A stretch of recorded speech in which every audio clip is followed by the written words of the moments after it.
Bom, meu nome é Damares, eu sou procuradora da República, meus colegas também, nós somos do Ministério Público Federal. Em rápidas palavras, um procurador da República faz na Justiça Federal a mesma coisa que um promotor da Justiça faz na Justiça Estadual. Nós tentamos condenar as pessoas que cometem crimes federais. É o nosso objetivo. Eu agradeço à Igreja por dar essa oportunidade nesse momento para tratar com os senhores de um assunto tão importante como é a impunidade e o combate e a prevenção à corrupção. Foi uma decisão da liderança e eu sou grata por isso. Os senhores sabem quanto por ano é desviado no Brasil em corrupção? Os senhores têm ideia do que poderia ser feito com todo o dinheiro que é desviado no Brasil com a corrupção? O caso Lava Jato, que os senhores têm ouvido na mídia, ele é um caso emblemático. Primeiro, pelos números envolvidos. Em um ano de Lava Jato, em Curitiba, já foram apresentadas 20 denúncias contra 103 pessoas. Foram feitos 36 pedidos de cooperação jurídica internacional para outros países. Resultaram em 12 acordos de colaboração premiada e 500 milhões de reais já foram restituídos pelas pessoas que desviaram de forma voluntária. Na verdade, hoje, esse valor já aumentou para 750 milhões de reais. O esquema Lava Jato, o caso Lava Jato, ele mostrou um sistema que consistia em grandes empreiteiros corrompendo altos diretores da Petrobras e políticos para obterem benefícios por meio dessa corrupção. Benefícios nos contratos que eram firmados com as empreiteiras. Esse caso ele é muito importante no cenário político atual, mas, apesar de toda a sua importância, existe um sério risco dele não trazer os resultados esperados. Nós vamos ver por quê. O valor das propinas pagas, que já foi reconhecido pela Petrobras, que é a vítima, está em 6,2 bilhões de reais. Esse é o valor conhecido. É impossível, no momento, saber quanto foi o valor total desviado. Isso é apenas a ponta do iceberg até esse momento. Segundo estimativas da ONU, por ano são desviados no Brasil 200 bilhões de reais em corrupção em todas as esferas, União, estados e municípios. Com esse dinheiro, seria possível triplicar todo o investimento federal que é feito em educação.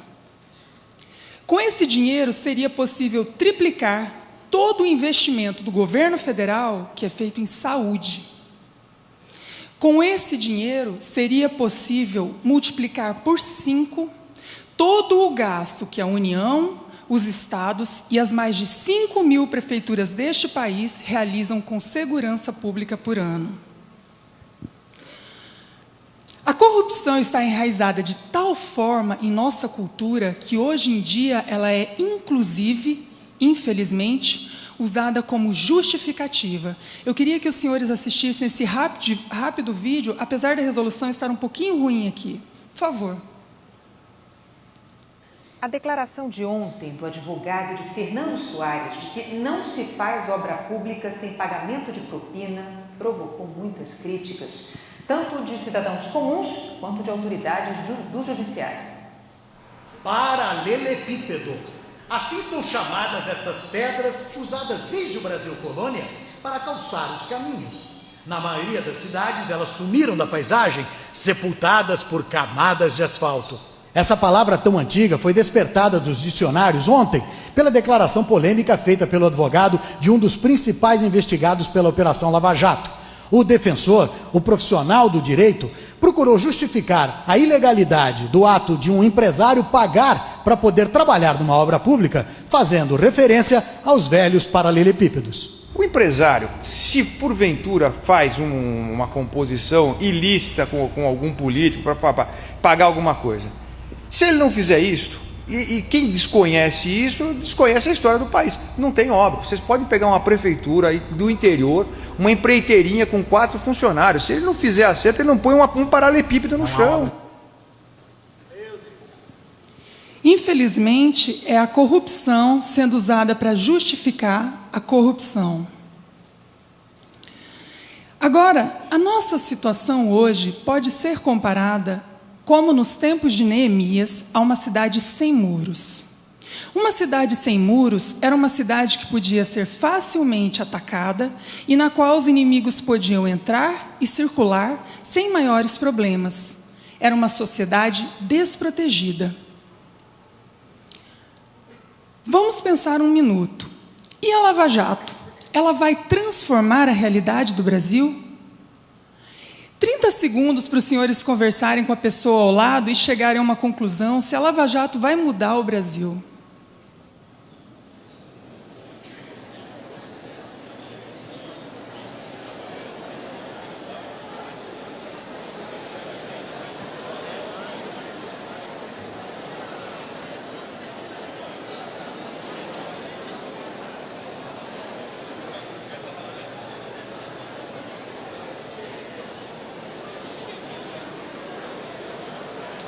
Temos uma conclusão?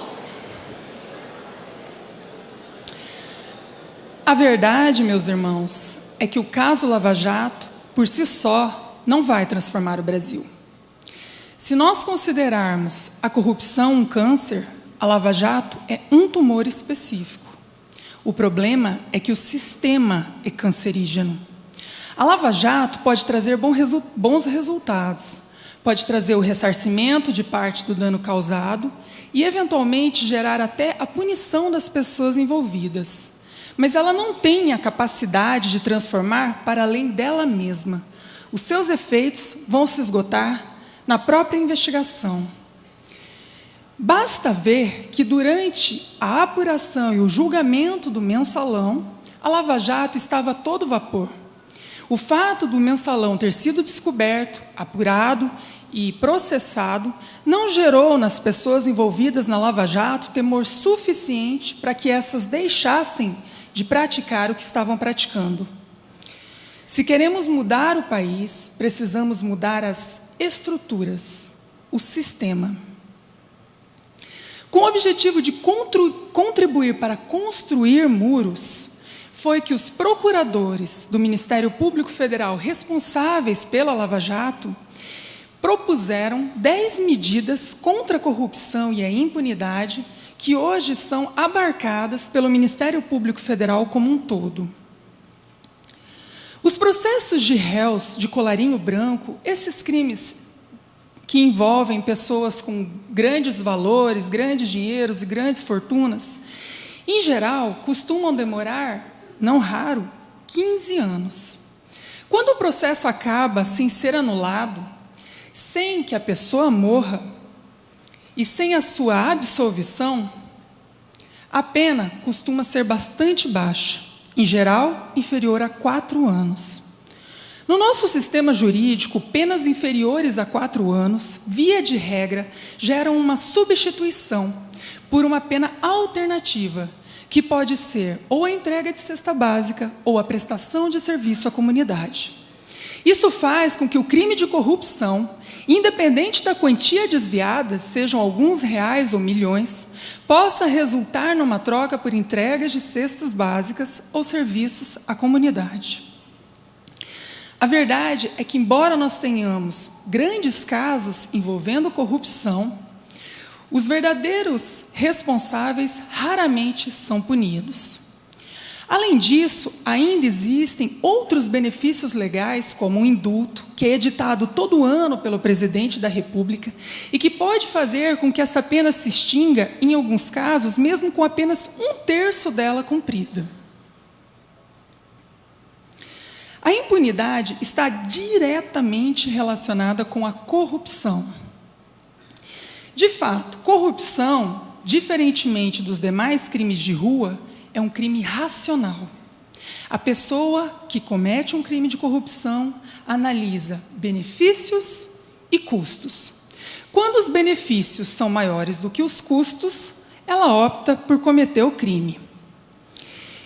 Quem diz isso são os maiores estudiosos internacionais sobre corrupção os maiores filósofos e pensadores, professores das universidades americanas, professores de Harvard e de Yale.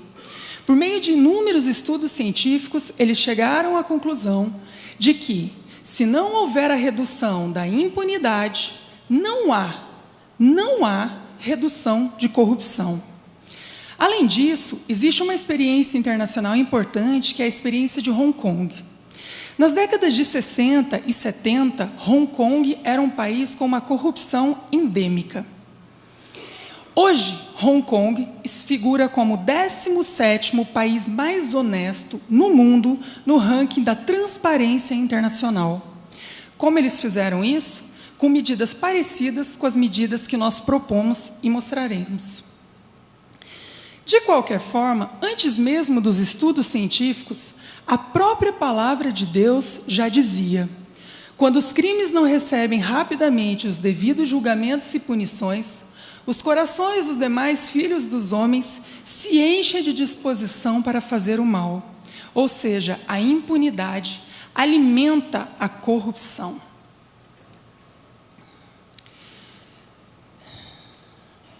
A Lava Jato, para os procuradores da República não cristãos, é considerada uma grande sorticedência. Eles deram esse nome porque os crimes de corrupção são muito difíceis de serem apurados. Geralmente, a corrupção ocorre entre poucas pessoas que têm contato direto e não deixam grandes rastros. Nesses crimes que envolvem valores elevados, muitas vezes esses valores sequer chegam a transitar dentro do Brasil. São trocados todos em contas no exterior, em paraísos fiscais e em outros lugares.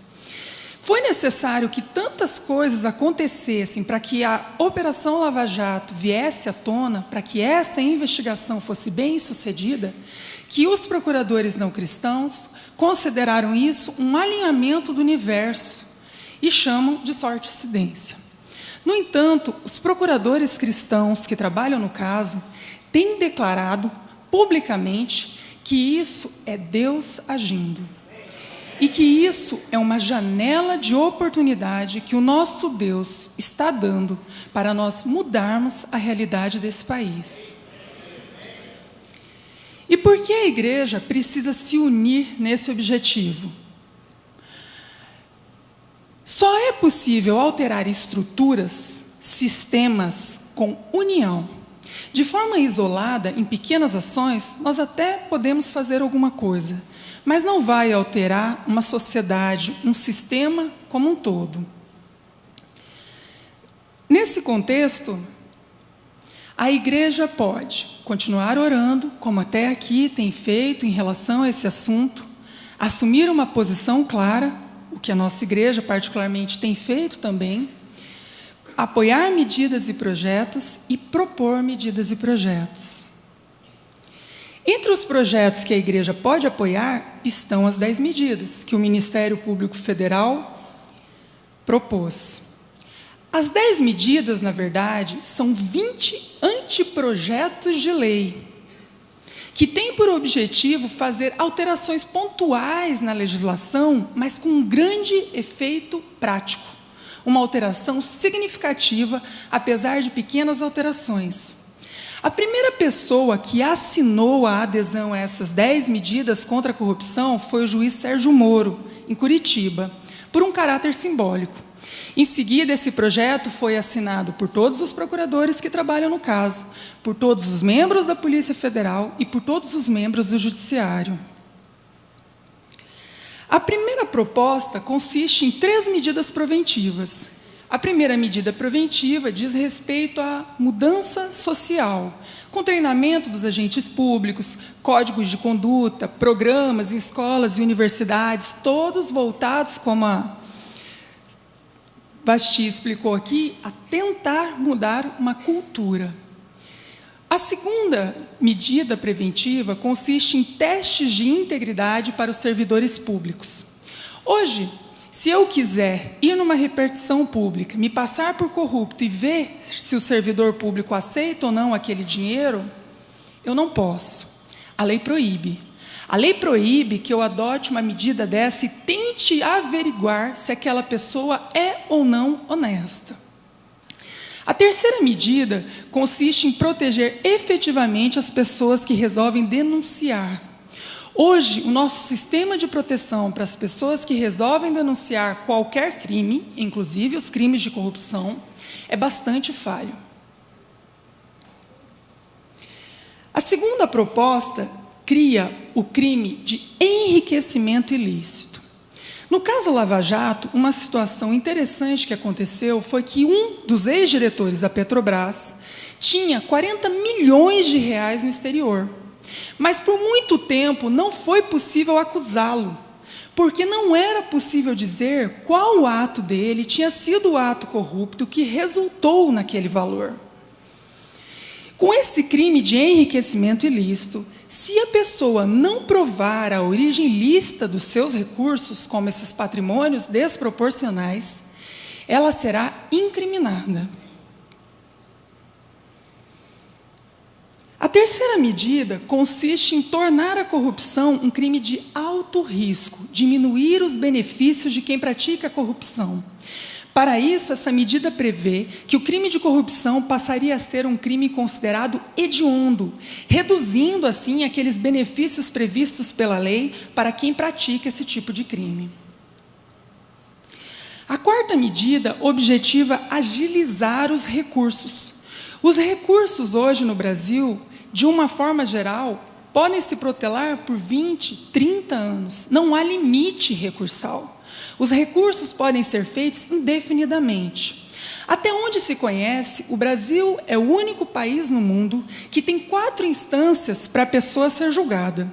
Ela é julgada por um juiz no primeiro grau, depois ela recorre para um tribunal, depois ela recorre para o Superior Tribunal de Justiça e, por fim, ela recorre para o Supremo Tribunal Federal. Essa medida busca trazer um pouco mais de eficiência nos recursos penais. A quinta medida consiste em tornar as ações de improbidade administrativa mais rápidas. As ações de improbidade são, em geral, ações cíveis. São ações cíveis. Mesmo assim, elas têm um rito, muitas vezes, mais burocrático do que o rito das ações criminais. A próxima medida busca reduzir as prescrições do nosso sistema penal.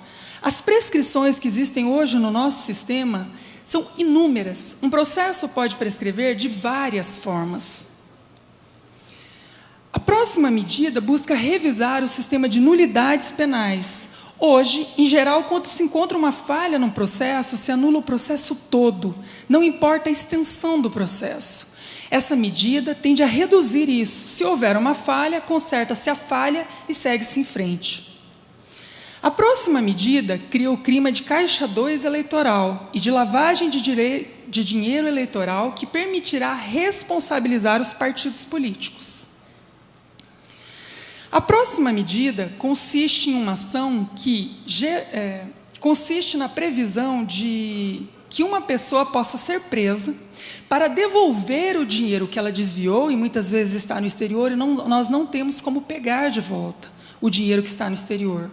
E, enquanto isso, ela fica utilizando esse dinheiro, inclusive para pagar os seus advogados e protelar o processo por anos.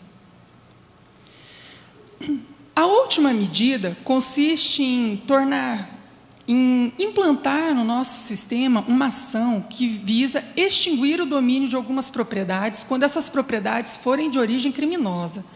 Muitas vezes, se um processo se extingue, por exemplo, pela morte do réu, todo o patrimônio ilícito dele vai para os seus herdeiros. Não há como nós impedirmos que isso aconteça. Com essa medida, a ação de extinção de domínio, isso será evitado. O cristão é aquele que acredita, mesmo quando ninguém mais acredita, porque nós vivemos na expectativa do mover de Deus. Se você quiser saber mais sobre isso, basta digitar no Google 10 medidas corrupção, e o primeiro site que vai aparecer é esse, das 10 medidas do Ministério Público Federal. Lá tem várias informações, inclusive mais aprofundadas e detalhadas. Quando você entrar na página da internet, se você tiver interesse em apoiar, basta clicar naquela bola da direita, onde está escrito "Apoie" com a sua assinatura, saiba mais. Ali está disponível para impressão, inclusive esses formulários que vocês pegaram agora à noite. Basta distribuir estes formulários para as pessoas que você conhece e solicitar que elas assinem apoiem esse projeto, assinem e apoiem esse projeto. Há um campo destinado a preencher o número de título de eleitor. Muitas pessoas não carregam o título de eleitor, não tem problema. Se todos os outros campos forem preenchidos, nós podemos preencher o título de eleitor diretamente no Ministério Público Federal. É difícil transformar o Brasil? Sim, mas a tarefa é menor do que o nosso Deus.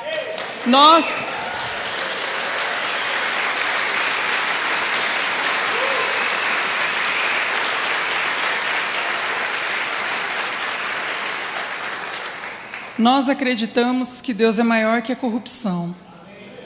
Esse é o meu contato. Se os senhores precisarem, fiquem à vontade. Obrigada, pastor.